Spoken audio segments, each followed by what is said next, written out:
Sameach, Agut Yom Tov, une joyeuse fête du 19e jour du mois de Kislev, Yutet Kislev, le jour de la délivrance de Rabbi Shneur Zalman des prisons de Tsaris, le premier rabbi de Chabad qui est sorti de prison, et le jour du Rosh Hashanah de la Chassidut, du nouvel an de la Chassidut. En 5711, en 1950, le rabbi n'était pas encore officiellement rabbi, mais faisait des fabrengen, disait des sichot, des discours aux chassidim. Et Shabbat Bereshit, le Shabbat qui suit Simchat Torah, le rabbi, il a parlé aux chassidim de se préparer pour Yutet Kislev, le 19e jour du mois de Kislev. Comment? En influençant sur 10 autres juifs. Les influencer dans la pensée, dans la parole et dans l'action. 2 semaines plus tard, le Shabbat Parashat Lech Lecha, le rabbi nous dit comme ça. Je veux rappeler ce qu'on a parlé, le Shabbat Bereshit, il y a 2 semaines. La proposition que chacun, le rabbi souligne bien que chacun va influencer un minyan de juifs, 10 juifs dans la pensée, parole et action, ou bien partiellement que la pensée ou la parole, l'action. Et le rabbi a souligné chacun, parce qu'il dit, il y a certains qui pensent que c'est pas eux qu'on parle. C'est-à-dire, en général, tout le monde est d'accord. En ce qui concerne donc renforcer le judaïsme et diffuser la chassidoute particulièrement, chacun est d'accord. C'est quelque chose qui est nécessaire, c'est quelque chose qui est très important. Mais l'argument de c'est chacun ou de beaucoup de personnes, c'est que c'est pas moi qu'on est en train de parler, qu'on est en train de dire qu'il faut diffuser le judaïsme ou la chassidoute. Alors le rabbi dit de la même manière en ce qui concerne la proposition que j'ai donnée il y a 2 semaines, il y a beaucoup de personnes. Le rabbi dit, je ne veux pas dire que c'est la majorité des gens, mais ils pensent que c'est pas eux qu'on parle. Ils disent évidemment c'est quelque chose de bien, mais quelqu'un d'autre doit le faire. Certains pensent qu'eux, ils sont plus hauts, ils sont pas au niveau de faire ça. Ça, c'est pour des gens qui sont plus simples qu'eux de s'occuper d'une telle chose, d'influencer sur 10 juifs. Il y a d'autres personnes qui peuvent pas se mentir à tel point, ils connaissent leur situation, ils vont pas penser qu'ils sont plus hauts que faire ça, mais eux, ils disent un argument qui est le contraire.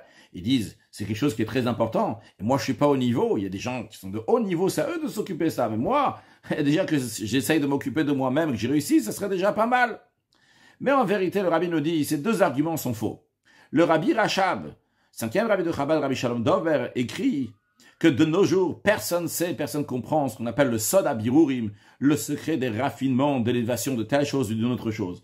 Et donc, l'idée qu'il dit, c'est que chacun doit faire tous les birurim qui lui tombent sous la main. Lorsque tu as une mitzvah, tu as quelque chose qui te tombe sous la main à faire, eh bien, tu sais pas, c'est pour toi, c'est pas pour toi, et il faut le faire. Vu que d'en haut, on te donne les forces à ça, eh bien, c'est une preuve claire que d'en haut, on exige que tu vas le faire. Parce que Dieu n'a rien créé pour rien. Si Dieu t'a donné ces forces-là, que tu réussis à influencer, à faire quelque chose, eh bien, c'est que toi, tu dois faire quelque chose.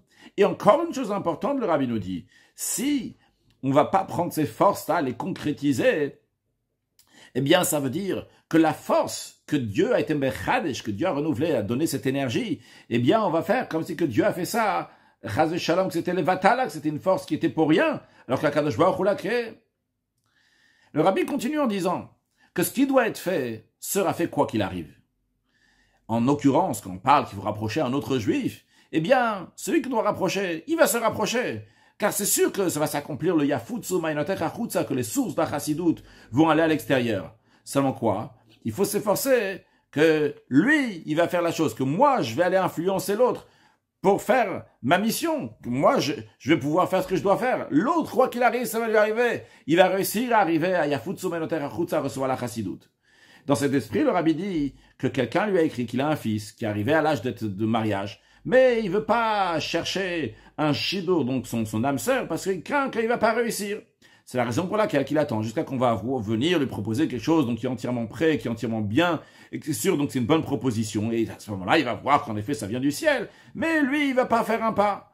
Le rabbi dit évidemment, ça va contre ce qu'on doit faire. Nos sages disent que c'est l'habitude d'un homme d'aller rechercher à se marier. Alors, de la même manière en ce qui nous concerne, l'homme doit faire tout ce qui est dans sa possibilité pour influencer un autre juif. Quoi qu'il arrive, l'autre juif va être influencé. Mais de la même manière qu'il y a l'expression en ce qui concerne donc cette âme sœur qui risque de pas avoir chez Kadmen ou Acher Berachamim, que peut-être quelqu'un d'autre qui n'était pas destiné pour lui, que cette femme n'était pas destinée pour lui, mais en priant, il va avoir cette femme-là. De la même manière aussi, sur le plan spirituel, si quelqu'un d'autre va faire quelque chose parce que toi t'as rien fait, eh bien l'autre va te devancer. Alors il faut, pour le bien de soi-même, d'aller chercher d'influencer l'autre, que ça va être fait par moi, que moi je vais avoir le mérite d'influencer l'autre, que je vais faire ma mission, que je dois influencer l'autre. Le rabbi continue en disant que dans un Mahamar, un discours chassidique du rabbi précédent de Parashat Lech Lecha, Tavresh Pevav, en 1925, c'était 20 ans avant Tavresh Samervav, donc 1905-1906, le rabbi précédent ramène ce que nos sages disent, qu'il y a certaines choses qui déchirent le décret négatif de quelqu'un. Quelles sont ces choses-là? Tzedaka, la charité. Tseaka, le cri. Shinui Hashem, le changement de nom. Shinui Ma, c'est le changement d'action. Il y en a qui disent aussi le changement d'endroit. Et dans le Mahamar, dans le discours chassidique du rabbi précédent, il conclut, comme l'opinion du Ran de Rabbeinu Nissim, que quand on dit ça va déchirer le décret, ça même quand il s'agit d'un décret qui est venu à cause d'une faute, eh bien, les choses que nous avons mentionnées, la tzedaka, tzaka, la charité, le cri, le changement de nom, d'action, d'endroit, ça annule le décret. Qu'est-ce que ça veut dire spirituellement? Le rabbi nous dit quand on dit de tzedaka, la charité, ici dans un contexte de prière, car la prière, elle rentre dans ce qu'on appelle Gimilut Chasadim, de faire du bien, comme on retrouve dans Chassidut, quand on explique ce qu'il dit, et la Torah, ou Gimilut Chasadim, l'expression de Torah et Gimilut Chasadim, de bienfaisance, que cette bienfaisance-là fait référence à la prière. C'est basé sur ce que le commentaire de Rashi il explique dans le traité Shabbat. Le rabbi ramène pas ici, mais là-bas Rashi ramène le verset Gomel Ish Chesed Gomel Nafsho, quelque chose comme ça. Dans tous les cas, qui a la notion du Chesed qui fait Gomel, qui fait une Gimilut Chasadim pour lui-même. Et de qui on parle là-bas? On parle de quelqu'un qui fait la prière. Donc l'idée de Tzedaka ici, c'est de faire la prière. Ça rentre dans Gimilut Chasadim.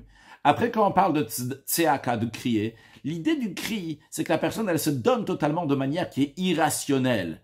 Après, il y a shinui maaseh, changement d'action. Ce qui nous concerne particulièrement ce qui nous concerne, c'est étudier la chassidut à l'iba de nafshe. C'est-à-dire pour soi-même étudier la chassidut, réaliser qu'on est en train de nous parler ici. Et ceux qui ont déjà étudié chassidut dans le passé, ils vont étudier encore plus. Ça, c'est l'idée de shinui maaseh, de changer nos actions, changer notre comportement.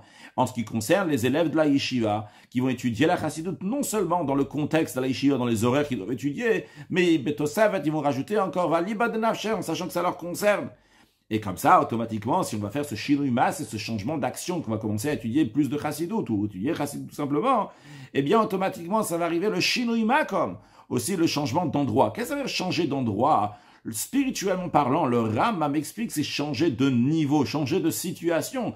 Donc lorsque quelqu'un va faire le shinui maaseh, changement d'action qui va étudier plus de chassidut, eh bien automatiquement va venir le shinui makom, le changement de niveau spirituel.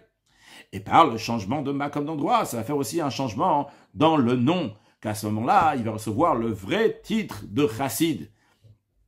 Le rabbi précédent disait que il y en a qui pensent qu'en frappant comme ça du doigt, le claquant du doigt pendant la prière, ça se claque du doigt comme ça et il comprend quelque chose de la chassidut. Ça y est, c'est bon, il est un chassid.